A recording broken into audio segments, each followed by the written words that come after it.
só consegue agir depois que você sabe em que lugar você está, né? Assim mesmo? Bom dia, doutora, seja bem-vinda. Assim mesmo, bom dia, prazer. Muito obrigada por me receber. Muito bom ter aqui a doutora Ariadna Andrade, né? Eu gosto de profissionais da saúde, gente. Quem me conhece sabe disso. E a gente quer mesmo saber mais, né? Aprender mais. Quais são os diagnósticos, assim? Quando que é mais difícil diagnosticar, na verdade? É isso que eu quero saber. Nossa, pergunta difícil, assim. Eu consigo falar com mais propriedade das doenças que são da nossa área, né? Da minha área, da imunologia. O diagnóstico, a gente até tem um termo famoso que a gente chama de odisseia diagnóstica, que na verdade é esse caminho que os pacientes passam até receber o diagnóstico em si. Falando das doenças raras de forma geral, mas especificamente das imunodeficiências, a gente sabe que as doenças variam entre elas mesmas e entre os pacientes. Então, assim, você me pergunta, quando é que é difícil de diagnosticar? Em muitos casos, assim, os sintomas podem mimetizar doenças comuns, mais comuns que eu digo assim, mais frequentes. Mas quando a gente vê que eles começam a aumentar em frequência, ou quando a gravidade começa a ser um pouquinho diferente, quando acende alguma luzinha de que alguma coisa na história familiar chama atenção, isso vai dando algumas dicas que auxiliam no diagnóstico. Mas como você começou a falar, o exame é um limitador muito importante. Então, assim, isso é nosso calcanhar de Aquiles, assim, a possibilidade de conseguir ter acesso à propedêutica adequada. Olha só, e eu imagino também que cada um, né, que esteja, na verdade, ali precisando de um diagnóstico, pode colaborar. Né? Eu vejo o lado de cá, né? O lado do paciente. Colaborar como? Imagino que anotar tudo aquilo que sente, porque parece que quando a gente chega lá na frente do médico, dá um branco, né? Que a gente olha para aquele jaleco ali, dá um branco na gente. E a gente diz assim, e agora? O que eu estava sentindo mesmo? E às vezes teve um episódio em casa que é decisivo para o olhar do médico, né? Com certeza. Isso ajuda demais, assim. Antes de ser alergista e imunologista, minha primeira formação é pediatria. E a gente vê isso muito frequentemente em pediatria, né? Grande parte das vezes a mãe chega no pronto atendimento falando, doutor, cheguei aqui e a criança melhorou. Então, assim, ter esse relato, ter o registro, fazer de forma organizada, a gente realmente passa como se fosse um diário e solicita, marca, se for febre, se for alguma manifestação, se for alguma dor, algum inchaço, alguma infecção, anota, principalmente a data, o horário, temperatura que chegou falando de febre, quanto tempo demorou para melhorar, qual que foi a medicação que fez uso. Pode parecer pouco, mas isso muda demais. Então, assim, qualquer tipo de informação nesse sentido ajuda muito, junto também com documentação em foto. É outra coisa que, né, assim, a gente tem tido acesso cada vez mais fácil. Então, é uma coisa que eu oriento sempre para o paciente. Tira foto, documenta, apresenta isso. A gente vai juntando as informações, porque no momento pode ser que a pessoa não esteja apresentando nada, mas se ela tem aquela comprovação, a gente acredita no que o paciente fala sempre, mas se você tem aquela comprovação, direciona muito pra gente, sabe? Quando a gente fala em doenças raras que serão beneficiadas por esse pacote do governo federal, na sua área, quais são os benefícios? São inúmeros, assim, pelo menos é o que a gente espera, né? Principalmente do que a gente tinha começado a falar lá no comecinho, que é a parte do que a gente chama de propedêutica, que é a parte, assim, basicamente dos exames que a gente consegue ter acesso, que grande parte das vezes são exames mais caros, são exames de difícil realização, são exames que muitas vezes não estão disponíveis nem dentro do mesmo estado. Então, assim, a gente não está falando nem de dificuldade, às vezes, de fazer na cidade. São exames que realmente, do ponto de vista financeiro e do ponto de vista técnico, são de difícil realização.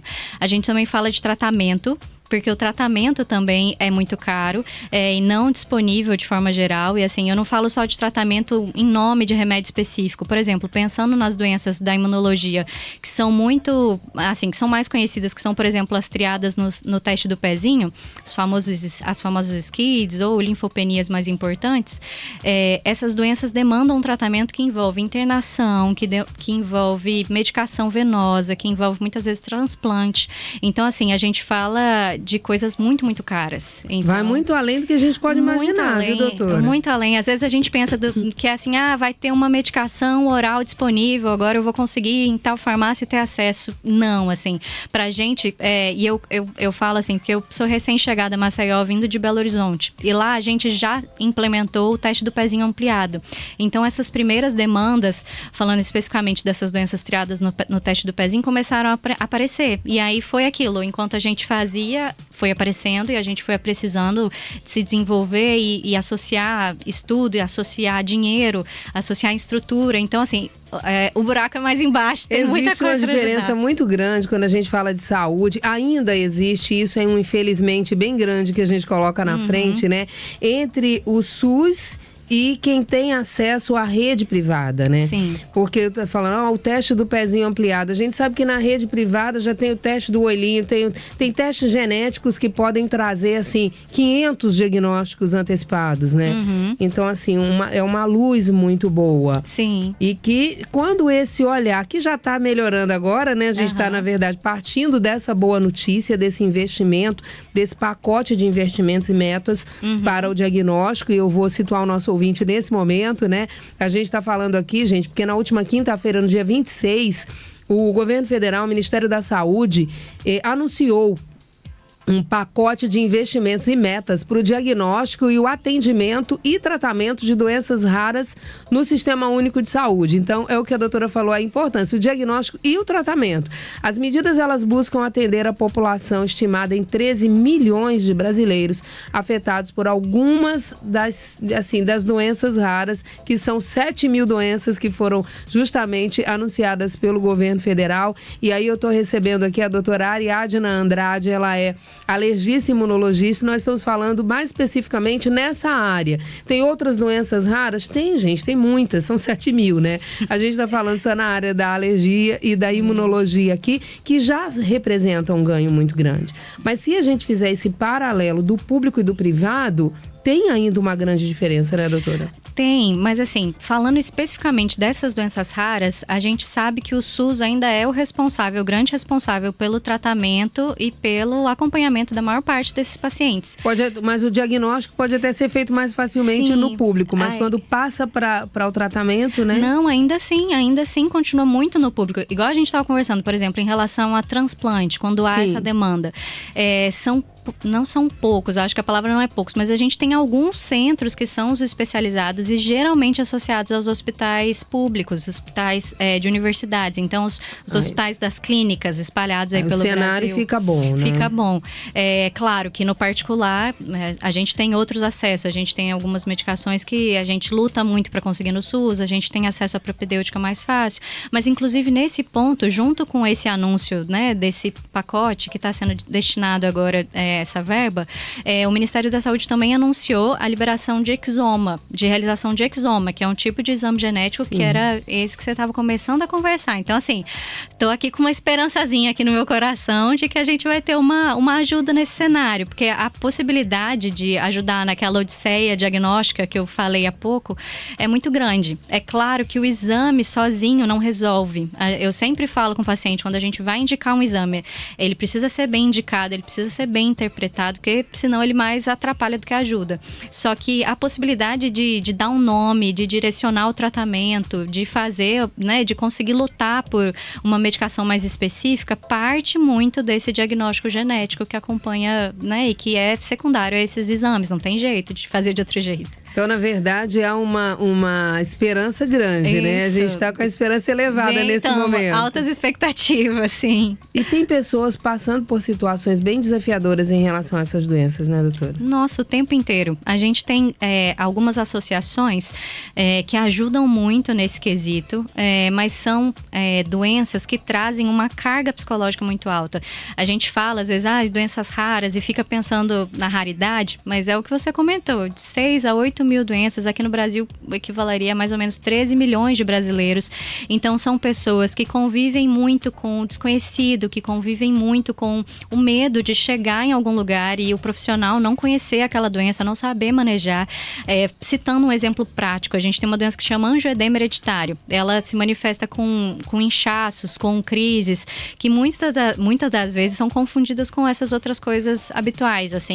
Com as alergias comuns. Exato. E o profissional, às vezes, por desconhecimento, a gente quer acreditar, claro que nunca é má fé, mas insiste em tratamentos que a gente sabe que, às vezes, o que a gente costuma fazer é deixar o paciente com um cartão de orientação, falando, minha doença é essa, eu trato ela com isso, ela funciona desse jeito, mas mesmo assim, mesmo apresentando esse documento, muitas vezes o profissional que atende insiste em fazer o tratamento de outra forma. Então, assim, o paciente fica inseguro com esse tratamento. E quais são os riscos, né, dessa confusão, dessa pequena confusão, vamos dizer assim? Risco de morte, infelizmente, assim, não, a gente fala de... Exato, não.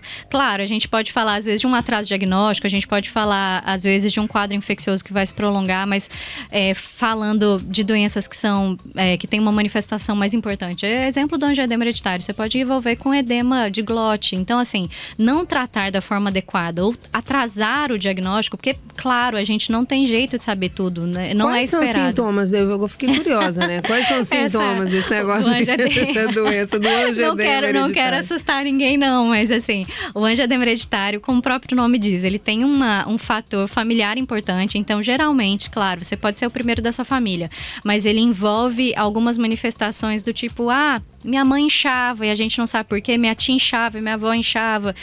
São crises de angioedema, então inchaço. Então a pessoa pode inchar, por exemplo, lábios, região periocular, pode inchar abdômen.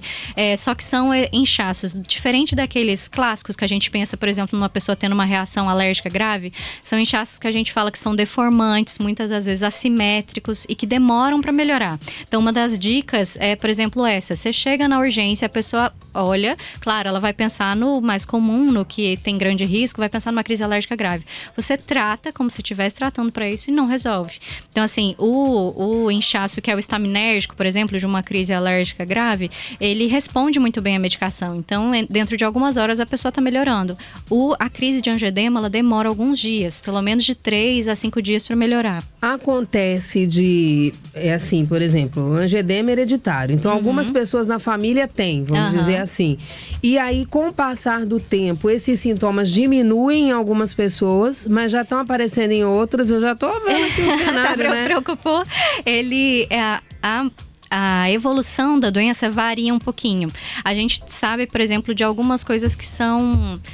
Talvez não seja a palavra, mas talvez gatilhos. Por exemplo, período menstrual, uso de alguns tipos de medicação, alguns tipos de hormônio, algumas coisas podem desencadear mais as crises. Então, às vezes, a pessoa passa muito tempo sem ter e aí entra na fase pra gente, mulher, por exemplo, entra na puberdade ou começa a fazer uso de anticoncepcional, engravida, e aí essas crises se manifestam. Então, assim, claro que eu tô falando de uma forma... Mas elas podem diminuir ao longo do tempo? Pode, mas o mais comum é elas responderem ao tratamento. Eu digo isso porque o que acontece? Pode dificultar ainda mais para a pessoa que tá lá. Por exemplo, tem aquela família ali, né? Então, de repente, uma irmã tem esses sintomas. Com o passar do tempo, o sintoma diminui, mas já aparece no irmão de forma mais forte. Sim, e aí não vai fazer essa relação de ser essa doença. É exatamente isso que a gente estava conversando. Por isso que é difícil. As doenças raras, elas variam de doença para doença e variam de pessoa para pessoa. Então, dentro de pessoas, no mesmo grupo, com a mesma condição, as manifestações são diferentes. Então, isso que demanda esse olhar mais detalhista.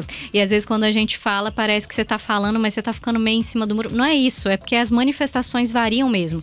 Então, a gente, quando para olhar uma pessoa, você tem que avaliar e tentar fazer aquela linha do tempo e considerar as manifestações na família. E às vezes, quando a pessoa nega, você insiste mais um pouquinho e tenta procurar de alguma forma, porque aquilo, às vezes, vai aparecer. A não aceitação é a primeira coisa que... Não é isso não é isso tão grave, não. É uma coisa mais leve, né? Mas tá aparecendo na família toda ali, mas tá leve. Exato. E às vezes a gente vai levando, né? Porque se tá conseguindo administrar, tá bom. Exato, assim. Vai deixando. E aí, porque tem a nossa vida atropela, né? Mas se der o edema na glote... Aí é problemático. Né? Eu prestei bem atenção nesse detalhe aí, viu?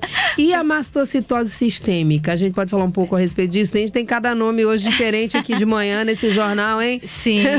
Não, a mastocitose é outra dessas doenças também raras, dentro da nossa parte da alergia e da imunologia, e que exemplo do angioedema que a gente estava conversando é uma doença potencialmente rara, potencialmente grave, justamente pelo difícil diagnóstico. Então, assim, a mastocitose a gente está falando aqui no caso, por exemplo, da sistêmica, mas a gente tem outras formas de mastocitose. Então, só para entender também, como o buraco é mais embaixo. Para confundir, tem outras, exato.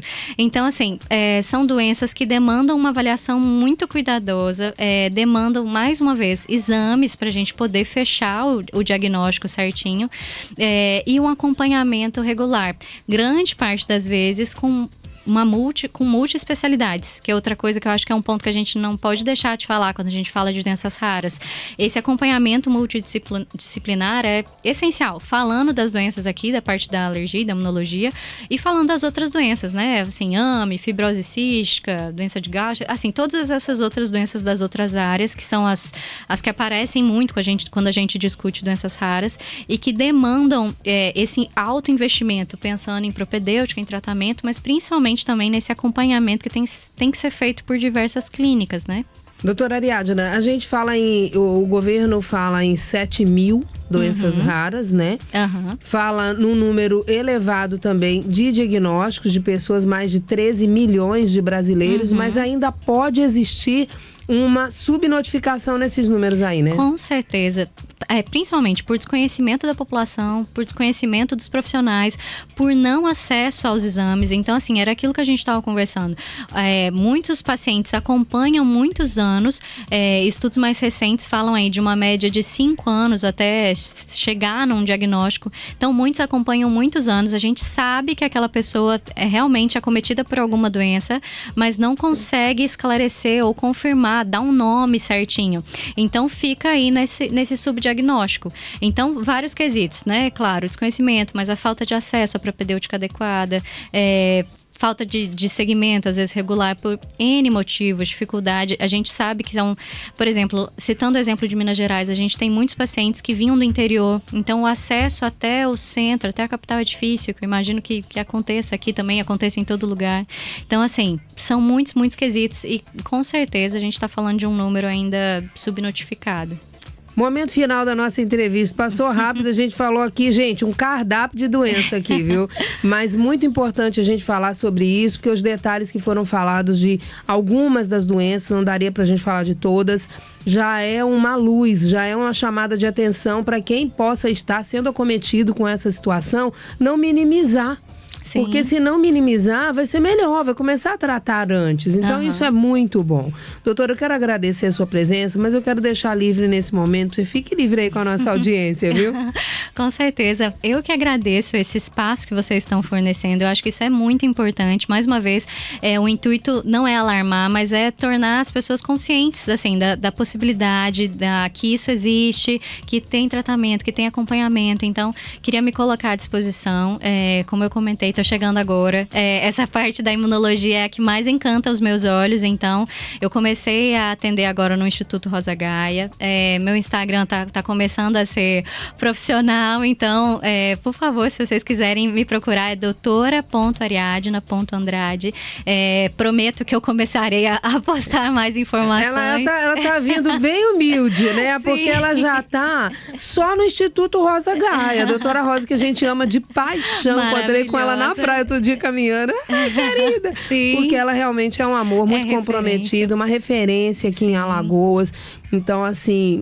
Com certeza, tá no ótimo lugar, nome, viu? não é? Tô começando bem, não tô? Demais, bem demais. E vai que tá começando já lá em cima. Ai, obrigada. Muito bom, viu? Imagina. Muito obrigada, viu, pela oportunidade. Então, tô à disposição sempre que precisarem. A gente que agradece, né, gente? Vem trazer esse conteúdo de qualidade. Vamos pro intervalo comercial rapidinho, a gente volta em seguida.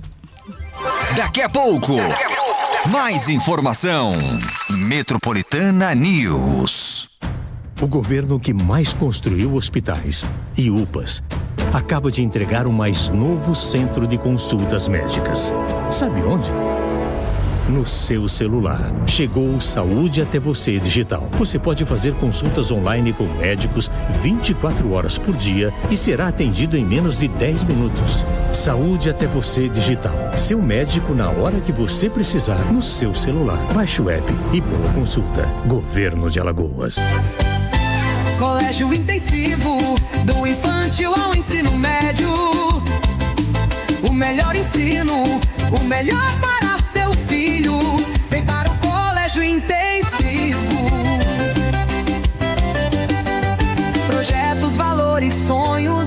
brilhar. A gente acredita no seu jeito de pensar. No intensivo a trajetória vira inspiração. Aqui é Ana Castela e eu estou aqui na Metropolitana.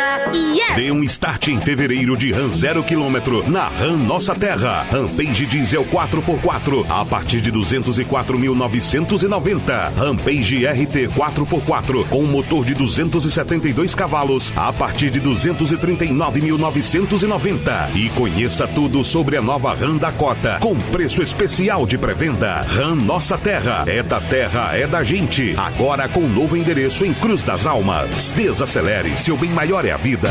Metropolitana, yes!